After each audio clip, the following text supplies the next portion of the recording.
बिस्मिल्लाहिर्रहमानिर्रहीम, अस्सलामुअलैकुम। Welcome to smiley food और मैं हूं नाहिद। करेले की भाजी बनाने के लिए यहाँ पर मैंने 5 मीडियम साइज़ के करेले ले ली हूँ। इसे अच्छी तरह से धो ली हूँ मैंने और अब हम इसे कट कर लेते हैं। ऊपर नीचे का हिस्सा निकाल लेंगे और गोल रिंग की तरह इसे कट कर लेना है। बहुत ज़्यादा पतला भी नहीं कट करना और बहुत ज़्यादा मोटा भी कट नहीं करना है। देखिए इस तरह से। यहाँ पर सभी करेले को कट कर लियो मैंने इस तरह से। जो करेले में अगर मोटे मोटे बीज हो और लाल कलर के बीज हो तो आप उसे निकाल लेना, पर ये ताज़े करेले थे तो मैं इसके बीज नहीं निकाल रही हूँ। सभी करेलों को हम पानी के अंदर डाल देंगे। तो यहाँ पर एक बड़े से बर्तन में मैंने थोड़ा पानी ले लियो। अब देखिए करेले की कड़वाहट को कम करने के लिए कुछ चीज़ें डालेंगे इसमें हम। आधा चम्मच डालेंगे हल्दी पाउडर, आधा चम्मच डालना है नमक और अब डालेंगे इसमें थोड़ा सा नींबू का रस। तो इसकी जगह पर आप चाहे तो चाट मसाला पाउडर भी डाल सकते हो। तो इस तरह से हम जब तीनों चीज़ें डालते हैं ना तो करेले की कड़वाहट थोड़ी कम हो जाती है। बस हमें क्या करना है 10 से 15 मिनट के लिए ऐसे ही ये नमक हल्दी और नींबू के रस वाले पानी में छोड़ देना है। यहाँ पर 15 मिनट हो चुके हैं और देखिए करेले अच्छी तरह से नमक वाले पानी में भीग चुके हैं। अब हम क्या करेंगे कि बिल्कुल हल्के हल्के हाथों से इसका पानी निकालेंगे। बहुत ज़्यादा दबाना नहीं है। सारे करेले को इस तरह से निकाल कर एक प्लेट में रख लेंगे। अब क्या करना है कि इन करेलों को हमें फ्राई कर लेना है। तो चलिए गैस की तरफ चलते हैं फ्राई करने के लिए। एक पैन के अंदर 3 से 4 चम्मच तेल डालकर मैंने तेल को अच्छी तरह से गर्म कर ली हूँ। अब ये करेलों को डाल देंगे हम। बिस्मिल्लाहिर्रहमानिर्रहीम। और इसे हमें चम्मच चलाते हुए फ्राई कर लेना है।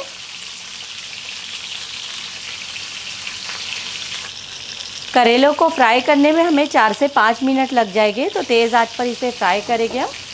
ये देखिए आप देख सकते हैं कि हल्का सा सुनहरी कलर आ गया है, तो बस इसे निकाल लेंगे हम। तो इस तरह से जो जाली वाला चम्मच हो उसकी मदद से निकाल ले ताकि सारा तेल पैन में ही रहे। करेले को इस तरह से फ्राई करने से टेस्ट भी बहुत अच्छा आता है, कड़वाहट भी कम हो जाती है और बहुत जल्दी गल जाते हैं। ये देखिए एक करेले को चेक भी करा देती हूँ मैं। ये देखिए करेला अच्छे से गल गया है, बस हल्की सी कसर बाकी है जो मसाले के अंदर पक जाएगा। अब करेले को साइड में रख देते हैं और इसकी सब्ज़ी बना लेते हैं। तो उसी बचे हुए तेल में हम सब्ज़ी बना लेंगे। थोड़ा सा इसमें ज़ीरा डालना है और अच्छी तरह से इसे तड़कने देना है। अब इसमें डालेंगे हम प्याज। तो यहाँ पर मैंने देखिए 2 बड़े साइज़ की प्याज ली हूँ, बिल्कुल बारीक बारीक चॉप करके ली हूँ। थोड़ी सी प्याज करेले में ज़्यादा डालना है क्योंकि करेला थोड़ा कड़वा होता है और प्याज में हल्का सा मीठा टेस्ट होता है, तो कड़वाहट को कम करने के लिए प्याज थोड़ी ज़्यादा डालना है।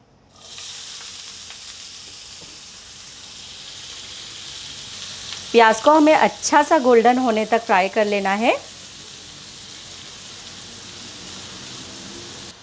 यहाँ पर देखिए प्याज में हल्का सा सुनहरी कलर आ गया है। इस टाइम पर डालेंगे हम इसमें बेसन यानी चने का आटा। तो इस चम्मच के नाप से मैंने 3 चम्मच बेसन ली हूँ। इससे हमारी ग्रेवी थोड़ी गाढ़ी भी होगी और करेले का टेस्ट कड़वा नहीं लगेगा, थोड़ा कम भी हो जाएगा और टेस्ट भी बहुत अच्छा आता है। तो बेसन को डालकर हमें प्याज के साथ फ्राई करना है, तो बेसन भी अच्छे से भूने जाएगा और प्याज भी अच्छे से सुनहरी हो जाएगी। एक बार इस तरह से आपने बेसन डालकर देखना, करेले की जो सब्ज़ी है इतनी टेस्टी बनती है कि आप खाते ही रह जाओगे। ये देखिए बबल्स निकलने लगे हैं, इसका मतलब बेसन अच्छे से भून गया है और हल्की हल्की बेसन की भुनाई की खुशबू भी आने लगी है। तो गैस की फ्लेम मीडियम कर देंगे हम और इसमें डालेंगे 1 चम्मच भर के अदरक लहसुन का पेस्ट। और अदरक लहसुन के पेस्ट को भी थोड़ा सा भून लेना है ताकि कच्चा टेस्ट ख़त्म हो जाए। गैस की फ्लेम मैंने थोड़ी सी धीमी कर दी हूँ क्योंकि आगे हम मसाले डालने वाले हैं, तो मसाले हमारे जले नहीं। सबसे पहले डाल देंगे हम मिर्ची पाउडर। तो यहाँ पर मैंने 1 चम्मच फूल भर के लाल मिर्ची पाउडर ली हूँ, आप अपने टेस्ट के हिसाब से ले लेना। थोड़ी सी है हल्दी पाउडर, 1 चम्मच मैंने ली हूँ धनिया पाउडर और आधा चम्मच से थोड़ा कम मैंने गरम मसाला पाउडर ली हूँ। नमक भी डाल देंगे ग्रेवी के हिसाब से। सभी चीज़ों को मिला लेना है।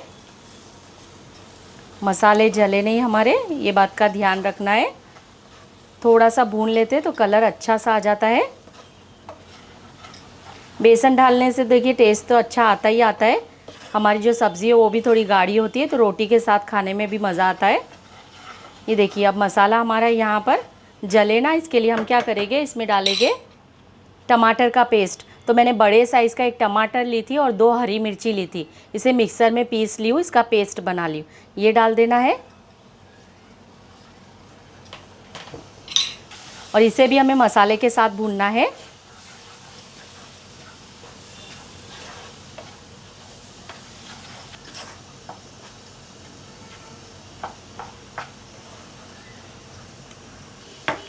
अब इसमें डालेंगे हम थोड़ा पानी, ताकि मसाले जले नहीं और मसाले की बहुत अच्छे से भुनाई हो जाए। तो मैंने आधा गिलास पानी डाल दी हूँ।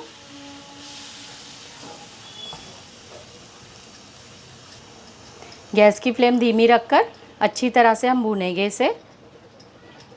इसे ढक देती हूँ मैं और 2 से 3 मिनट तक अच्छी तरह से भूनेंगे हम।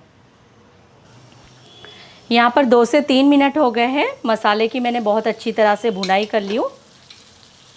इस तरह से चम्मच चलाते रहना है, क्योंकि हमने इसमें बेसन डाले हैं तो तलिए में चिपकने लगता है। और आप देख सकते हो बेसन की वजह से माशाल्लाह ग्रेवी कितनी अच्छी थिक हो गई है। अब जब करेला खाएंगे हम तो बिल्कुल भी कड़वा नहीं लगेगा, बहुत ही टेस्टी लगेगा खाने में आपको भी। ये देखिए मसाले में से भी तेल पूरी तरह से ऊपर आ गया है। इस तरह से आपने भी मसाले की बहुत अच्छे से भुनाई कर लेना है। तो अब इसमें डालेंगे हम करेले जो फ्राई करके रखे। तो करेले फ्राई करके रखते हैं तो अब इसे पकने में ज़्यादा टाइम नहीं लगेगा। तो सारे करेलों को डाल देंगे हम इसमें। इसे भी मिक्स कर लेंगे मसाले के अंदर। थोड़ा सा मसाले के अंदर हल्के हाथों से चलाएंगे हम, ताकि करेले भी टूटे नहीं और मसाले का टेस्ट हमारे करेले के अंदर आ जाए।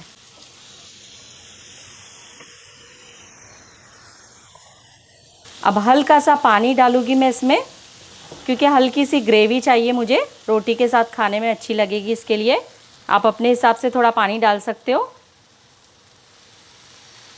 हल्की सी कसर भी बाकी है करेले में, तो वो भी पूरी तरह से पक जाएगी। तो देखिए यहाँ पर मैंने थोड़ा सा पानी डाल दी हूँ, आप अपने हिसाब से डाल देना।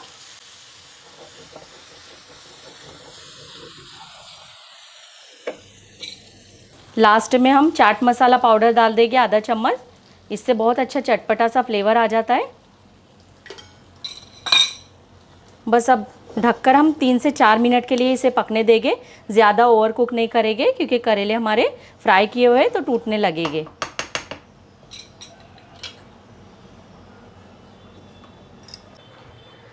यहाँ पर देखिए 3 से 4 मिनट हो गए हैं और मस्त टेस्टी हमारी एकदम ज़ोरदार करेले की सब्ज़ी बनकर तैयार हो गई है। देखिए तेल भी पूरी तरह से ऊपर आ गया है। माशाल्लाह कितनी अच्छी है, रोटी के साथ खाओगे तो खाने में मज़ा ही आ जाएगा। तो गैस बंद कर देंगे हम और लास्ट में ऊपर से बारीक कटा हुआ हरा धनिया डाल देंगे। हल्की फुल्की जो कसर बाकी थी करेले गलने में, वो भी अच्छी तरह से गल गई है और ग्रेवी भी देखिए। ऐसी ही नई नई रेसिपी सीखने के लिए चैनल को सब्सक्राइब कर ले। रेसिपी पसंद आई हो तो वीडियो को लाइक करें, अपने दोस्तों और रिश्तेदारों में ज़्यादा से ज़्यादा शेयर करें। अपना बहुत सारा ख्याल रखें, दुआओं में हमें भी याद रखें। फिर मिलते हैं इंशाल्लाह एक नई रेसिपी के साथ। अल्लाह हाफिज़।